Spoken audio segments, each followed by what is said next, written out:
সংস্কার করতে হবে শিক্ষা ব্যবস্থা, তার মাধ্যমে যোগ্য শিক্ষিত পরিপূর্ণ মুত্তাকি মুসলমানদেরকে যদি প্রোডাক্ট করা যায় রাষ্ট্রের দায়িত্বপূর্ণ পদগুলোতে, যে রাষ্ট্রকে তারা ঠিক করতে পারবে। ঠিক কিনা বলেন? শিক্ষা ব্যবস্থা সংস্কার হয়েছে? কথা বলেন। সবচেয়ে দুঃখ পেলাম, এই সরকার ক্ষমতায় এসেছে 24 সালের 8ই আগস্ট। 25 সালে যে বই ছাপছে, বইটা এখনো পড়ানো হচ্ছে নবম দশম শ্রেণীতে, ইংরেজি বইতে। সেন্স অফ সেলফ এই নামে একটা গল্প আছে। এই গল্পতে সমকামিতাকে প্রমোট করা হয়েছে। কি সমকামিতাকে প্রমোট করা হয়েছে? তাহলে শিক্ষা ব্যবস্থার মাধ্যমে মানুষকে সমকামী বানাবেন, হিজড়া বানাবেন, আর অঙ্ক গণিতের মধ্যে শিখাবেন। বল্টু সল্টু থেকে 300 টাকা নিচে 10 টাকা হারে মাসের শেষে সুদে আসলে কত, এগুলো স্কুলে গণিতে শিখায়। ইংরেজি বইতে শিখাবেন সমকামিতা, আর বাংলা বইতে শিখাবেন রবীন্দ্রসঙ্গীত। ঠিক কিনা? থেকে ভালো মানুষ আসবে? তো সংবিধান সংশোধন করে কি হবে? মানুষটা ঠিক করতে হবে। মানুষ ঠিক মানে যার দিল ঠিক সে ঠিক। আর ঈমান ছাড়া, তাকওয়া ছাড়া কোনো মানুষের অন্তর পবিত্র হতে, মানুষটাও ভালো হতে পারে না। ইসলামকে বাদ দিয়া, ইসলামের আদর্শ বাদ দিয়া, কোরআন সুন্নাহ বাদ দিয়া দুনিয়ার কোথায় আপনি সুবিচার পাবেন? আইন আছে দুনিয়ায়? কথা বলেন। 2025 সালের সবচেয়ে অবাক করা ঘটনা, 2026-এর মার্কিন যুক্তরাষ্ট্রের প্রেসিডেন্ট ভেনেজুয়েলার প্রেসিডেন্টকে রাতের অন্ধকারে তার স্ত্রী সহ হাইজ্যাক করছে। এটাই পশ্চিমা সভ্যতা। আমরা ওই সভ্যতা বাংলাদেশে আমদানি করতে চাই, ঠিক না? কথা বলেন। আরে ভাই, বাংলাদেশে আগে যারা রাজনীতি করছে ওরা ছিল দিল্লিপন্থী, এরপর এখন যারা আছে কেউ বলে পিন্ডিপন্থী।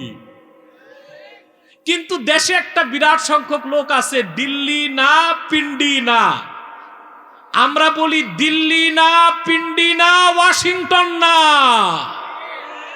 সব পন্থা ছাড়তে হবে, ইসলাম পন্থা নিতে হবে। ঠিক কিনা বলেন? ইসলামী আদর্শ ছাড়া কোন রাষ্ট্রের মধ্যে ন্যায় বিচার থাকতে পারে না। তার সুস্পষ্ট প্রমাণ প্রেসিডেন্ট ট্রাম্প দিয়েছে। ভেনেজুয়েলার প্রেসিডেন্টকে রাতের অন্ধকারে হাইজ্যাক করছে। তা আন্তর্জাতিক আইন কই? জাতিসংঘের সনদ কই? কথা বলেন। তো ওইসব চোর ডাকাতের কাছ থেকে সভ্যতা শিখবেন না ইসলাম থেকে সভ্যতা শিখবেন? সেজন্য আমাদের শিক্ষা ব্যবস্থাকে আমূল পরিবর্তন করতে হবে। যে শিক্ষা ব্যবস্থার মাধ্যমে ভালো যোগ্য আল্লাহওয়ালা বুজুর্গ মানুষ সচিব হবে, উপসচিব হবে, মন্ত্রী হবে, ডিসি হবে, এসপি হবে, ইউএনও হবে, টিএনও হবে। ঠিক কিনা বলেন? ওইরকম শিক্ষা ব্যবস্থা পাইছেন আপনারা? সবচেয়ে বেশি সংস্কার দরকার শিক্ষা ব্যবস্থায়। কোথায়? আমরা এমন একটা শিক্ষা ব্যবস্থা 54 বছরে পেয়েছি। এই শিক্ষা ব্যবস্থার মাধ্যমে না আল্লাহর ওলি তৈরি হয়, না বিজ্ঞানী তৈরি হয়, শুধু তৈরি হয় অফিসার। তৈরি হয় কি? 1921 সালে ঢাকা বিশ্ববিদ্যালয় প্রতিষ্ঠিত হয়েছে। কত সালে? 100 বছর পার হয়েছে না? কথা বলে না। একজন বিজ্ঞানী আছে দেশে? গবেষক, দার্শনিক? কেন নাই? আমাদের শিক্ষা ব্যবস্থাটাই এমন অপরিপূর্ণ। এখানে পড়লে না আল্লাহর ওলি হওয়া যায়, না বিখ্যাত বিজ্ঞানী হওয়া যায়, অফিসার হওয়া যায়। কি হওয়া যায়? আর মনে রাখবেন, যত অফিসার তত দুর্নীতি। দেখি দেখি, যত অফিসার তত কি, কত উঠছে এটা না? রাখেন না। আল্লাহ করিম, কষ্ট হচ্ছে তোমাদের? যত অফিসার তত। আমাদের একটা বিজ্ঞানীও পাইলাম না দেশে, একটা দার্শনিক নাই, একটা বিশ্বমানের কবি নাই, আছে সব অফিসার। ভালো রেজাল্ট করে হয় ডাক্তার হয়, নয় ইঞ্জিনিয়ার হয়, নয় বিসিএস ক্যাডার হয়, সরকারি কর্মকর্তা হয়। আর কি পাইছেন? কথা বলেন। বিজ্ঞানী তো বানাইতে পারলাম না ভাই। তো শিক্ষা ব্যবস্থা তো না ইহকাল আছে না পরকাল আছে? আছে। দুনিয়ার মানুষ নৌকা থেকে শুরু করছে, সাবমেরিন বানাইছে। আমরা নৌকায় শ্যালো মেশিন ফিট করে এতদিনে ট্রলার বানাইছি। আমি জানি না জাতীয় বাহন কি বাংলাদেশে, যদি বাহন থাকে তো কোনটা হওয়া উচিত? রিক্সা। এই রিক্সা আসছে জাপান থেকে। জাপান 100 বছর আগে রিক্সা পাঠালো বাংলাদেশে, এই রিক্সা আমরা ধরে রাখছি। ওরা রিক্সা বাদ দিয়ে রকেট পাঠাচ্ছে, আর আমরা রিক্সাতে মোটর ফিট করে টেসলা বানাইছি।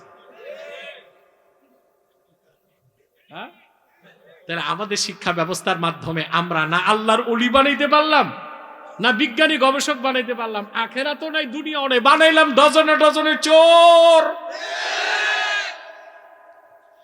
তাহলে আমার ভাইয়েরা, শিক্ষা ব্যবস্থার আমূল পরিবর্তন সংস্কার করতে হবে।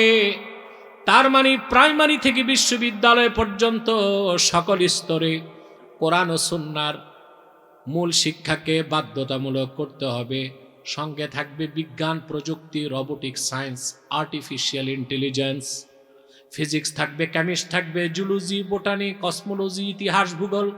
তাহলে দেখা যাবে সেই শিক্ষায় শিক্ষিত হয়ে এক একজন লোক হচ্ছে মুত্তাকি, আল্লাহওয়ালা, পরহেজগার, আর একদিকে তাদের প্রত্যেকে হচ্ছে যোগ্য ডিসি, যোগ্য এসপি, যোগ্য নেতা, যোগ্য রাজনীতিবিদ। ঠিক কিনা বলেন? এখন রাষ্ট্র কখন করবে সেটা অপেক্ষার বিষয়। ব্যক্তিগতভাবে আমরা তাকওয়াকে অর্জন করে মুত্তাকি হব। গায়েব থেকে আল্লাহকে যে ভয় করে না সে কখনো মুত্তাকি হতে। সেজন্য আল্লাহ বলেছেন, মান খাশিয়ার রহমান বিল গায়বি ওয়া জাআ বিকলবিন মুনিব।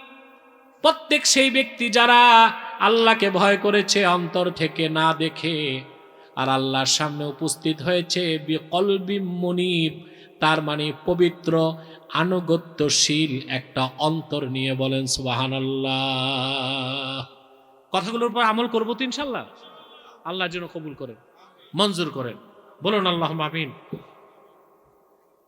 সভাপতি সাহেব তো মোনাজাত করি।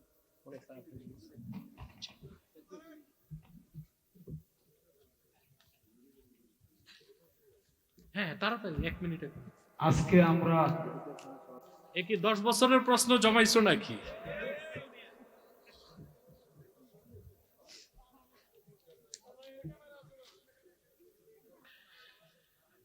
আল্লাহ করিম। ওয়াজ মাহফিল, হামনাত ও ভিডিও করে ফেসবুক, ইউটিউব থেকে টাকা উপার্জন করা কি জায়েজ? ইউটিউবে যে ভিডিওগুলো ছাড়া হয়, যেহেতু যারা ইউটিউবটা চালায় তাদের এখান থেকে আবার ইউটিউব কোম্পানি টাকা কেটে নেয়। তো ইউটিউব কোম্পানি যে অ্যাডভার্টাইজগুলো দেয় সেটার একটা অংশ থেকে টাকা দিয়ে থাকে। তো টিভি চ্যানেলগুলো যেভাবে টাকা কামাই করলে হারাম হয় না, ইউটিউবারদেরটাও ওই একই নীতিতে প্রযোজ্য, তবে এটা মাশকুক, মানে সন্দেহযুক্ত।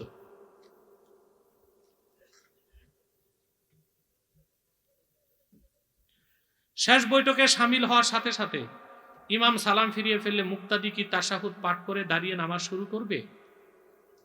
না, কারণ তার তো রাকাতগুলো ফরজ। রাকাতগুলো কি? ইমাম সালাম ফিরিয়ে ফেললে সাথে সে বসার সাথে সাথে সালাম ফিরালে সে সালাম ফিরানোর পর দাঁড়িয়ে নামাজগুলো আদায় করবে। আর যদি একটু সময় পায় তাহলে সে বসে থাকবে না, তাশাহুদ পড়বে।